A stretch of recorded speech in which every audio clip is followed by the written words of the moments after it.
சிவனிடம் பார்வதி, கங்கையில் குளித்தால் மோட்சம் கிடைக்கும் என்கிறார்கள்.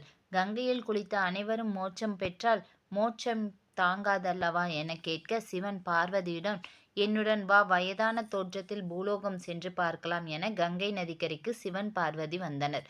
சிவன் பார்வதியிடம், நான் ஆற்றில் விழுவது போல் நடிக்கிறேன், நீ உதவிக்கு யாரையாவது கூப்பிடு.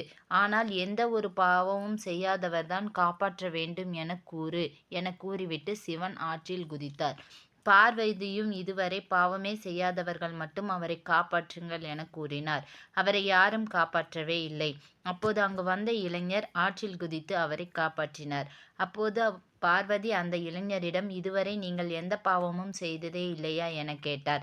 அதற்கு அந்த இளைஞன், நான் பாவங்கள் செய்திருந்தாலும் கங்கையில் குளித்ததும் மோட்சம் கிட்டும் அல்லவா, அப்படி இருக்கையில் என் பாவங்களும் மறைந்துவிடும் அல்லவா, அதனால்தான் காப்பாற்றினேன் என கூறி சென்றான். உடனே சிவபெருமான் பார்வதியிடம் சொன்னார், இப்போது புரிகிறதா, கங்கையில் குளிக்கும் அனைவரும் மோட்சம் கிடைப்பதில்லை. யார் ஒருவர் முழுமையாக நம்பி கங்கையில் குளிக்கிறாரோ அவருக்கே மோட்சம் கிடைக்கும் என கூறினார்.